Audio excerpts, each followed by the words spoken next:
الحمد لله نحمده ونستعينه ونستغفره ونعوذ بالله من شرور أنفسنا وسيئات أعمالنا من يهده الله فلا مضل له ومن يضلل فلا هادي له وأشهد أن لا إله إلا الله وحده لا شريك له وأشهد أن محمدا عبده ورسوله أما بعد فإن خير الحديث كتاب الله وخير الهدي هدي محمد صلى الله عليه وسلم وشر الأمور محدثاتها وكل محدثة بدعة وكل بدعة ضلالة وكل ضلالة في النار.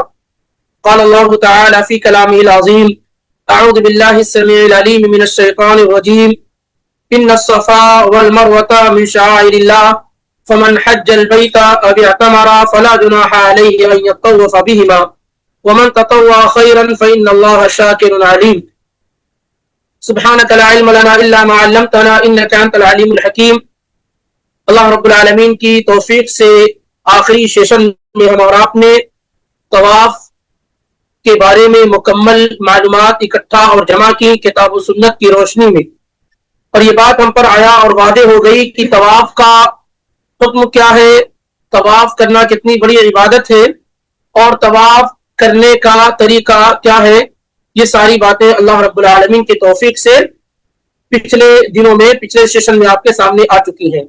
ایک خلاصہ کے طور پر ہم طواف کو ریوائز کرتے ہوئے پھر سعی کے اندر داخل ہوتے ہیں کہ اللہ کے نبی علیہ الصلوۃ والسلام جب خانہ کعبہ کے اندر داخل ہوئے تو آپ صلی اللہ علیہ وآلہ وسلم نے سب سے پہلا جو عمل کیا وہ یہ کہ آپ نے حجر اسود کو چھوا.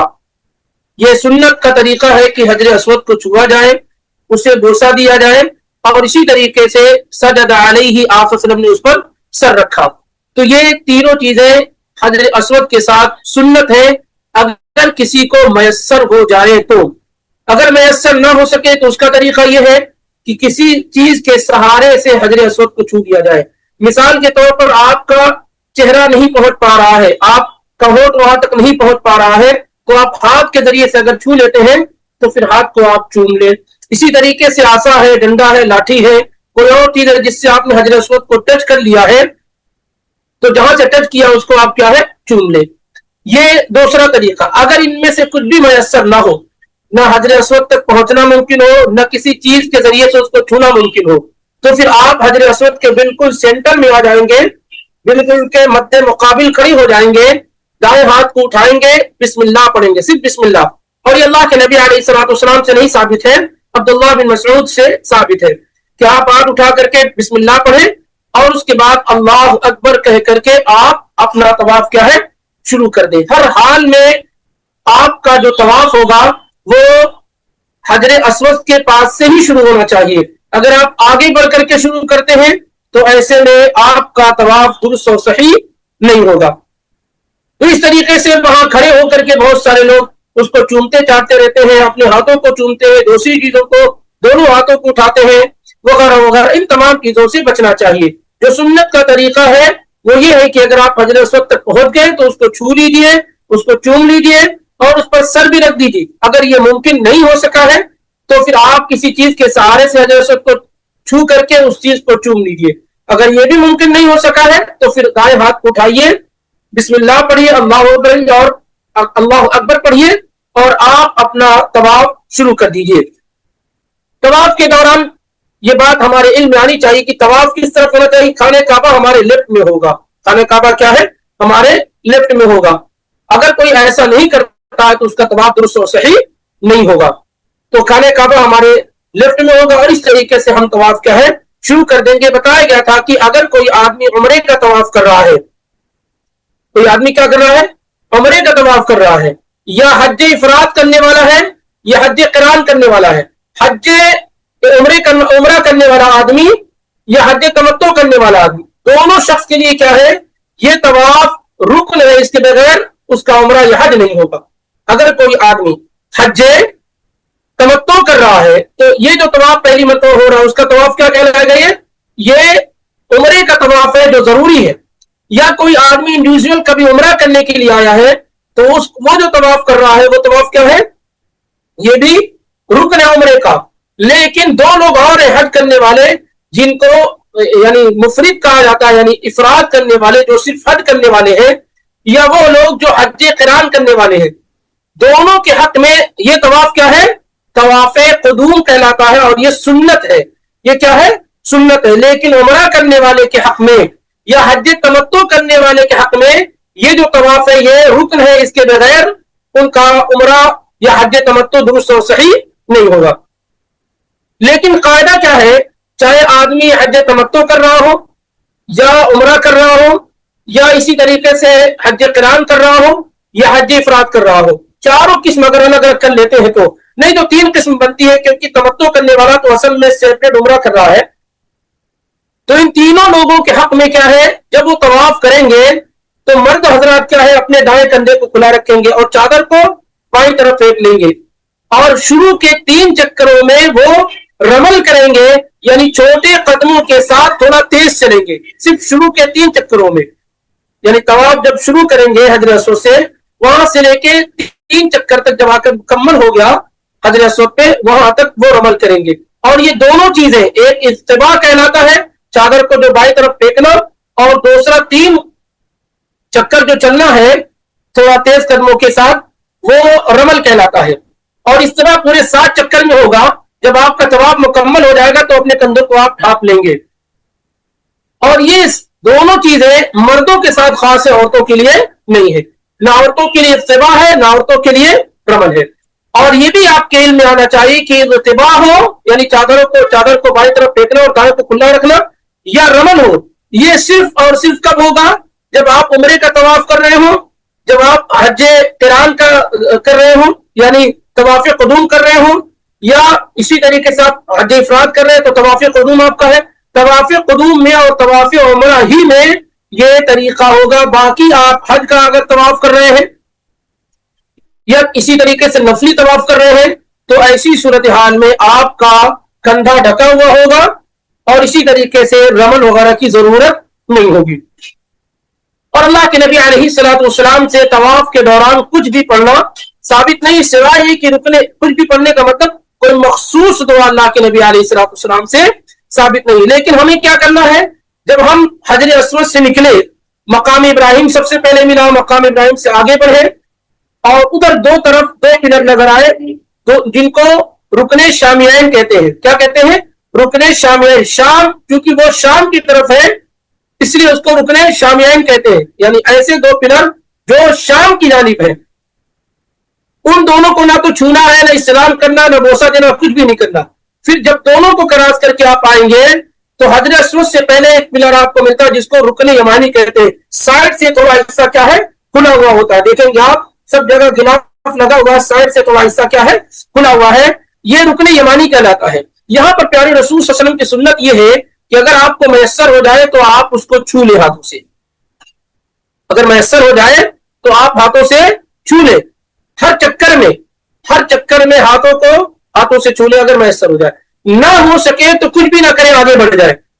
نہ ہو سکے تو ہاتھوں کا اشارہ کرنا کچھ بھی نہیں ہے، بلکہ آپ آگے بڑھ گئے، اور وہاں سے لے کر کے رکن یمانی سے لے کر کے حجر اسود تک اللہ کے نبی علیہ الصلوۃ والسلام سے جس بات کا پڑھنا ثابت ہے وہ ہے ربنا آتنا فی الدنیا حسنہ وفی الآخرۃ حسنہ وقنا عذاب النار۔ یہ دعا آپ وہاں سے یہاں کے درمیان، رکن یمانی سے حجر اسود کے درمیان آپ یہ دعا پڑھی۔ پھر جب آپ حجر اسود کو پہنچ گئے، یہ ایک چکر آپ کا مکمل ہو گیا، تو وہی کچھ سنت ہر چکر میں کہ آپ جائیں اس کو چھوئیں اور اس کو بوسہ دیں، اور اسی طریقے سے کیا کہتے ہیں آپ اس پر سر رکھیں۔ یہ سب کیا ہے؟ سنت اگر میسر ہو جائے، ہر چکر میں رکن یمانی کو چھونا اور حجر اسود کو بوسہ دینا، یہ سنت ہے۔ اگر آپ کو میسر ہو جائے تو، نہ ہو سکتا ہے تو آپ بھیڑ بھاڑ میں نہ پھنسے، لوگوں کو تکلیف نہ پہنچائیں، عورتوں مردوں کا اختلاط نہ کریں، ان سب سے آپ بچنے کی کوشش کریں۔ اور پھر جب آپ حجر اسود کے پاس پہنچے، ہاتھوں کو اٹھائیں اور اللہ اکبر کہیں۔ اب بسم اللہ کہنے کی ضرورت نہیں ہے، بسم اللہ صرف پہلی مرتبہ کہیں گے، ہاتھوں کو اٹھائیں، اللہ اکبر کہیں اور آپ آگے بڑھ جائیں۔ اس طریقے سے آپ کا دوسرا چکر مکمل ہو گیا۔ دوسرا چکر کیا ہے؟ آپ کا مکمل ہو گیا۔ یہ بھی نبی علیہ الصلوۃ والسلام کی سنت ہے کہ حجر اسود اور دروازے کے درمیان، جس کو ملتزم کہتے ہیں، ملتزم پر اللہ کے نبی علیہ الصلوۃ والسلام سے دعا کرنا، ہاتھوں کو رکھنا، سینے کو رکھنا، اس طرح جبہوں کو، پیشانی کو رکھنا، یہ سب ثابت ہے۔ اب ظاہر اس طرح کے مواقع تو نہیں ہے، لیکن اگر کبھی کسی کو میسر ہو جائے تو اسے کرنا چاہیے. یہ اللہ کے نبی صلی اللہ علیہ وسلم کا طریقہ اور آپ کی سنت رہی ہے. اس طریقے سے 7 چکر آپ کا مکمل ہو گیا. جب 7 چکر آپ کا مکمل ہو جائے پھر آپ کیا کریں, مقام ابراہیم کے پیچھے 2 رکعت نماز پڑھیں. اگر وہاں جگہ میسر ہو تو, نہیں جگہ ہے تو پورے حرم میں کہیں بھی آپ 2 رکعت نماز پڑھ لیں.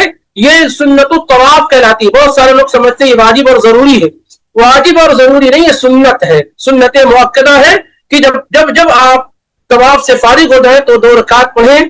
پہلی رکعت میں اللہ کے نبی سورۃ الفاتحہ کے بعد قل یا ایھا الکافرون, اور دوسری رکعت میں سورۃ الفاتحہ کے بعد قل ھو اللہ احد آپ صلی اللہ علیہ وسلم پڑھا کرتے تھے.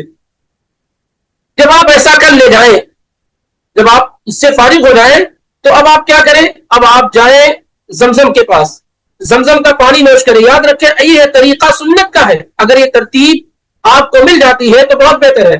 زمزم کے پاس جائیں اور جو ہے زمزم کا پانی پیئے, کیونکہ بڑی ہی فضیلت اللہ کے نبی صلی اللہ علیہ وآلہ وسلم نے بیان فرمائی ہے.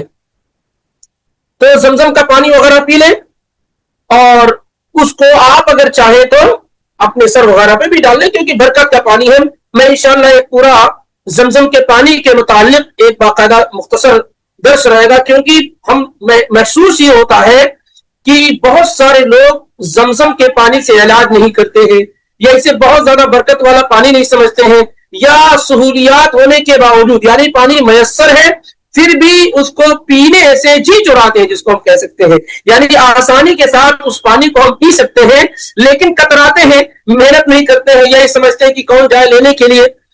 تو انشاءاللہ رب العالمین ایک کوئی مختصر موضوع پانی زمزم کے پانی کے متعلق آپ کے سامنے پیش کیا جائے گا. تو زمزم کا پانی پی لیں, اس سے چہرے وغیرہ پہ ڈال لیں, سر پہ ڈال لیں. پھر اس کے بعد آپ کیا کریں, پھر آپ یہ کرنے کے بعد حجر اسود کے پاس آئیں, اللہ اکبر کہیں جیسے بتایا گیا ہے, اور اگر چھو سکتے ہیں تو چھوئے, نہیں چھو سکتے ہیں تو کیا ہے پھر اللہ اکبر کہہ کے آپ آگے بڑھ جائیں. کہاں بڑھے اب یہاں سے آپ کا طواف اور اس کا پورا پروسیس مکمل ہو چکا ہے. اب آپ جائیں گے صفا کی جانب. کہاں جائیں گے اب آپ, صفا کی جانب جائیں گے. صفا اور مروہ یہ دونوں پہاڑ ہیں. صفا اور مروہ کیا ہے, یہ دونوں پہاڑ ہیں اور بڑے ہی مشہور پہاڑ ہیں.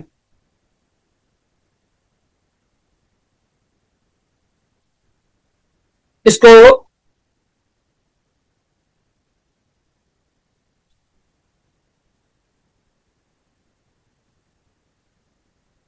صفا سے اللہ کے نبی علیہ الصلوۃ والسلام نے شروع کیا تھا, اور اسی طریقے سے مروہ پہ جا کر کے آپ صلی اللہ علیہ وسلم نے سعی مکمل فرمائی تھی. اس میں جو طریقہ ہے سعی کا, سعی کے بارے میں بتایا گیا تھا آپ کو کہ سعی کرنا یہ کیا ہے, حج یا عمرے کا رکن ہے. حج یا عمرے کا رکن ہے. اب چونکہ ہم لوگ یہ مان کر چل رہے ہیں کہ اکثر لوگ حج تمتع کرنے والے ہوتے ہیں, تو اب جب طواف مکمل ہو گیا تو جو سعی ہونے جا رہی ہے وہ سعی عمرے کی سعی کہلائے گی. جو لوگ تمتع کر رہے ہیں یہ سعی کیا ہے, عمرے کی سعی کہلائے گی. جو رکن ہے اس کے بغیر عمرہ مکمل نہیں ہوگا. لیکن وہ لوگ جو حج افراد کر رہے ہیں, جو حج قران کر رہے ہیں, جو لوگ حج افراد یا حج قران کر رہے ہیں, انہوں نے جو طواف کیا ہے وہ طواف قدوم سنت ہے. لیکن اگر وہ چاہیں تو سعی کر لیں, بلکہ کرنا ہی زیادہ افضل ہے. اللہ کے نبی صلی اللہ علیہ وسلم نے ایسا ہی کیا تھا, کیونکہ آپ بھی حج قران کر رہے تھے تو آپ نے طواف کے بعد سعی کر لی تھی. سعی کرنے کی وجہ سے پھر 10 تاریخ کو آپ کے لیے صرف طواف کرنا ہوگا, سعی نہیں ہوگی. لیکن یہ سعی حج افراد کرنے والے یا حج قران کرنے والے کے لیے کیا ہوگی, رکن کی حیثیت رکھے گی. یہ کیا ہے, ان کے لیے بھی رکن کی حیثیت رکھے گی. تو اب ہم اور آپ سعی کی طرف جاتے ہیں, اور سعی کے بارے میں بتایا گیا کہ یہ حج کا یا عمرے کا کیا ہے, پلر ہے, رکن ہے. اس کے بغیر آپ کا عمرہ اور آپ کا حج کیا ہے, درست اور صحیح نہیں ہو سکتا ہے. صفا, یہ جو صفا ابھی جو پہاڑ دکھ رہا ہے, یہ جبل ابو قبیس کے نام سے مشہور اور معروف تھا. بلند جگہ تھی, اونچی جگہ تھی, اور وہیں سے سعی کی ابتدا ہوتی ہے. دوسرا جو پہاڑ ہے وہ مروہ کہلاتا ہے، یہ مرون کی جمع ہے، اس کی جمع مرون ہے. یہ جو ہے یہ بھی مکہ کا پہاڑ ہے، اور اس کو اصل میں جبل قیان کہتے تھے، قیان کہتے تھے. یہ شمال کی طرف واقع ہے. تو یہ دونوں یعنی دونوں جو صفا اور مروہ، صفا اور مروہ کے درمیان سعی کرنا ہے کیا ہے؟ حج کا یا عمرے کا رکن ہے، اس کے بغیر حج یا عمرہ درست نہیں ہوگا. اللہ تعالیٰ نے اس کا ذکر سورہ بقرہ کی آیت نمبر 158 میں کیا ہے. ان الصفا والمروۃ من شعائر اللہ فمن حج البیت او اعتمر فلا جناح علیہ ان یطوف بہما. یہ صفا اور مروہ اللہ تعالیٰ کی بڑی عظیم نشانیوں میں سے ہے، اللہ کے شعائر میں سے ہے، اللہ کے آئیڈینٹی میں سے ہے. تو جو شخص حج اور عمرہ کرے، حج اور عمرہ کرے، حج اور عمرہ کرے، تو اس پر کوئی گناہ نہیں ہے کہ وہ اس دونوں کا طواف کرے. اصل میں پہلے لوگ اس کو یہ سمجھتے تھے کہ صفا مروہ کی سعی نہیں کی جائے گی، تو اس کا ایک رد کیا جا رہا ہے. اس سے اللہ تعالیٰ نے کیا کہا؟ جو حج اور عمرہ کرے اس کے لیے صفا مروہ کی سعی کرنا اللہ تعالیٰ کے عظیم شعار میں سے ایک ہے. اور ام عائشہ رضی اللہ تعالیٰ عنہ بیان کرتی ہیں طاف رسول اللہ صلی اللہ علیہ وسلم وطاف المسلمون فکان سنتن، کہ اللہ کے نبی علیہ الصلوۃ والسلام، دیکھیے طواف جب کہا جائے تو طواف صفا مروہ کو بھی کہہ دیا جاتا ہے، اور طواف یعنی بیت اللہ کا جو طواف کرتے ہیں اس چکر لگاتے ہیں اس کو بھی کہا جاتا ہے، کیونکہ دونوں کے معنی چکر لگانے کے ہوتے ہیں. تو لیکن الگ الگ عام طور سے استعمال کیا جاتا ہے. بیت اللہ کا جو چکر لگاتے ہیں اس کو طواف کہتے ہیں، اور جب صفا مروہ کا چکر لگاتے ہیں تو اس کو سعی کہتے ہیں. لیکن کبھی کبھار دونوں کو ایک ہی طواف ہی کہا جاتا ہے. جیسے یہاں پر ام عائشہ رضی اللہ تعالیٰ عنہ فرماتی ہیں کہ اللہ کے نبی صلی اللہ علیہ وسلم نے طواف کیا، صحابہ نے طواف کیا، تو یہ اللہ کے نبی صلی اللہ علیہ وسلم کا طریقہ ہے. صحیح مسلم میں 1277 کی روایت ہے، اور صحیح مسلم میں ہی 1233 کی روایت ہے کہ عبداللہ ابن عمر رضی اللہ تعالیٰ عنہ فرماتے ہیں رائنا رسول اللہ صلی اللہ علیہ وسلم احرم بالحج وطاف بالبیت وسعى بین الصفا والمروہ. ہم نے اللہ کے نبی علیہ الصلوۃ والسلام کو دیکھا کہ آپ نے حج کا احرام باندھا، طواف کیا آپ نے، اور صفا اور مروہ کے درمیان کیا ہے؟ سعی کی. سعی جس کو کہتے ہیں، آپ اس کا واقعہ اور حادثہ آپ کو معلوم ہی ہے کہ سعی کی جو مشروعیت ہوئی ہے وہ اس طریقے سے کہ جب سیدنا ابراہیم علیہ الصلوۃ والسلام اپنے لخت جگر اسماعیل کو اور اپنی بیوی ہاجر کو مکہ کی بے آب و گیا سرزمین پر چھوڑ کر جانے لگے، اور جو پورا واقعہ ہوا ہے آپ کو معلوم ہے کہ چند کھجورے اور چند پانی دے کر کے وہ وہاں روانہ ہوئے، اور وہاں پر کوئی بھی موجود نہیں تھا. وہاں پر کیا ہے؟ کوئی بھی موجود نہیں تھا. جب پانی ختم ہو گیا اور کھانے پینے کی چیزیں جو تھی ختم ہو گئی، تو حاجر علیہ الصلوۃ والسلام نے صفا پہاڑ کی طرف دوڑ لگائی، پہاڑ کی پر چڑھی تاکہ ہو سکتا ہے کوئی نظر آ جائے، کسی سے کچھ پانی وغیرہ طلب کر لے، لیکن وہاں کوئی نظر نہیں آیا. پھر اس کے بعد وہ اتر کر کے وہاں سے پھر مروہ کی طرف آئی، جہاں آج دوڑتے ہیں نا، جو دو گرین لائٹ لگی ہوئی، وہاں پر حاجر علیہ الصلوۃ والسلام جو ہے اپنے کپڑے کو اٹھا کر دوڑی تھی اصل میں. پھر وہاں سے مروہ کی طرف آئی تو مروہ پہ بھی کیا ہے؟ وہاں سے بھی دیکھا کوئی نظر نہیں. اس طریقے سے 7 چکر انہوں نے لگائے. جب آخر مرتبہ مروہ پہ پہنچی تو آواز سنائی دی، اور فرشتہ وہاں حاضر تھا، اور اس نے اپنے پر سے، اور بعض روایت کے مطابق کیا ہے، اپنے پیر سے زمین کو مارا، اور وہاں سے بارش کا جو ہے زمزم کا پانی نکلنا شروع ہوا. یہ جو کہا جاتا ہے کہ یہ جو کہا جاتا ہے کہ اسماعیل علیہ الصلوۃ والسلام کی ایڑیوں سے پانی نکلا، اصل میں یہ درست اور صحیح بات نہیں ہے. صحیح بات یہ ہے کہ جبریل علیہ الصلوۃ والسلام فرشتے کے پر مارنے سے یا پیر سے پانی کا وجود وہاں پر ہوا تھا. تو اس طریقے سے یہ جو حاجر علیہ الصلوۃ والسلام کی دوڑ ہوئی، اور اللہ رب العالمین کے اطاعت و فرما برداری میں انہوں نے جو اپنے آپ کو قربان کیا، ان کے شوہر نے جو قربان کیا، ان تمام وجوہات کی بنیاد پر کیا ہے؟ اللہ تعالیٰ نے ان کے اس عمل کو حج اور عمرے کا رکن بنا دیا، حج اور عمرے کا پلر بنا دیا. کسی آدمی کا عمرہ مکمل نہیں ہو سکتا، کسی کا حج مکمل نہیں ہو سکتا ہے جب تک کہ وہ اس کی دوڑ نہ لگائے. آپ اگر دیکھیں تو صحیح بخاری میں 3364 میں مل جائے گا. اور اللہ کے نبی صلی اللہ علیہ وسلم نے کہا، جب یہ واقعہ آپ نے بیان فرمایا، کہا فذلک سعی الناس بینہما، یہ جو دوڑ لگائی جا رہی ہے نا صفا اور مروہ کی، یہ وہی حاضر علیہ السلام کا کیا ہے طریقہ کار ہے، انہوں نے کی کے ذریعے سے اللہ تعالیٰ نے اس کو مشروع قرار دیا ہے۔ اب ظاہر ہے کہ اس کی حکمت کیا ہے صحیح کرنے کی؟ صحیح کرنے کی حکمت یہی ہے تاکہ ابراہیم علیہ السلام، ان کی زوج محترمہ اور ان دونوں کے ان کے بیٹے اسماعیل علیہ السلام کو یاد کیا جائے۔ وما كانوا عليه من امتثال امر اللہ، انہوں نے کس طریقے سے اللہ تعالیٰ کی فرما برداری کی ہے۔ یہ صرف دوڑ نہیں ہے، یہ صرف چکر لگانا نہیں ہے، بلکہ اس احساس کو اپنے اندر زندہ کرنا ہے کہ اللہ کے حکم پر سیدہ حاجر علیہ السلام اور ان کے بیٹے اور تمام لوگوں نے یہ ساری قربانی دی تھی۔ تو ہمیں اور آپ کو اللہ تعالیٰ کے احکامات کو ایسی ہی بجا لانے کی فکر کرنی ہے، نہ یہ کہ اس کا مقصد صرف یہ ہے کہ آپ چہل قدمی کریں، ایسا مقصد نہیں ہے، بلکہ نفوس کے اندر، دلوں کے اندر اس عظمت کو بیٹھانا مقصود ہے، اللہ کی عظمت کو بیٹھانا، اللہ کی فرما برداری کرنا اور اس پوجنے پس منظر کو اپنے سامنے رکھنا مقصود ہے، تاکہ آپ کے اندر بھی وہی جوش، وہی بلبلا، وہی اطاعت، وہی فرما برداری، وہی امتثال کیا ہے پیدا ہو سکے جو اللہ کے نیک اور صالح بندوں کے درمیان کیا ہے موجود تھا۔ پھر یہ کہ آدمی اللہ تعالیٰ کے سامنے ہر وقت کیا ہے فقیری کا اظہار کرتا رہے، ارب پتی ہو، کروڑ پتی ہو، بے شمار دولت کا مالک ہو، لیکن اس کے اندر ہمیشہ اللہ کے سامنے فقیر اور محتاج بننے والی کیا ہے صورتحال ہونی چاہیے۔ تو یہ وہ چیزیں ہوتی ہیں جب آدمی اللہ تعالیٰ کے سامنے اس طرح کی صورت اپناتا ہے اور اللہ تعالیٰ کے سامنے فقیر اور محتاج بنا ہوتا ہے تو اللہ تعالیٰ اسے کیا ہے قبول فرماتا ہے۔ تو یہاں پر بھی ہم دیکھتے ہیں کہ کس قدر لاچاری تھی، کتنی بے بسی تھی، کتنی مجبوری تھی، کتنی تکلیفیں تھی، کتنی اذیت تھی، لیکن صرف بات ایک تھی اور وہ یہ کہ اللہ نے حکم دیا ہے یہاں رہنے کا، جہاں پر چرند و پرند نہیں ہے، کھانے پینے کی چیز نہیں ہے، تو ایمان تھا، توکل تھا، بھروسہ تھا، ٹھیک آپ جائیے، اذن لا یضیعن اللہ، آپ جائیے، اللہ تعالیٰ ہمیں کیا ہے ضائع اور برباد نہیں کرے گا۔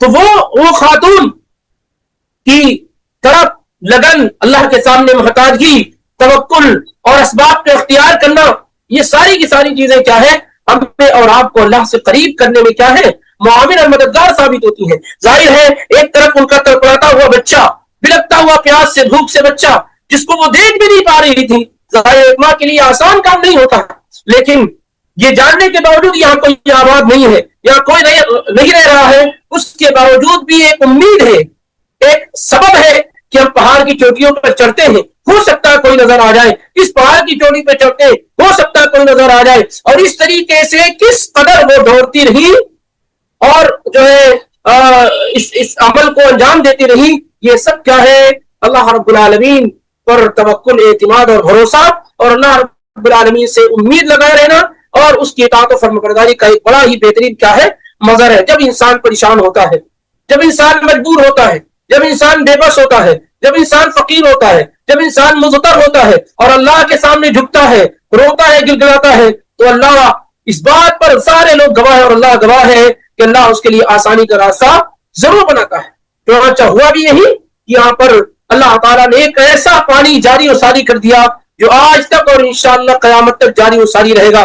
بلکہ اللہ کے نبی علیہ السلام نے کہا رحم اللہ اسماعیل، اللہ تعالیٰ اسماعیل پر، حاجر پر رحم فرمائے، اگر انہوں نے میریاں نہ بنائی ہوتی، پانی کو روکنے کی کوشش نہ کی ہوتی تو زمزم میں چشمے کی شکل اختیار کر دیتا اور ساری دنیا کے لوگ کیا ہے اس سے سیراب ہوتے رہتے، لیکن انہوں نے پانی کو کیا ہے میری بنا کر روکنے کی کوشش کی۔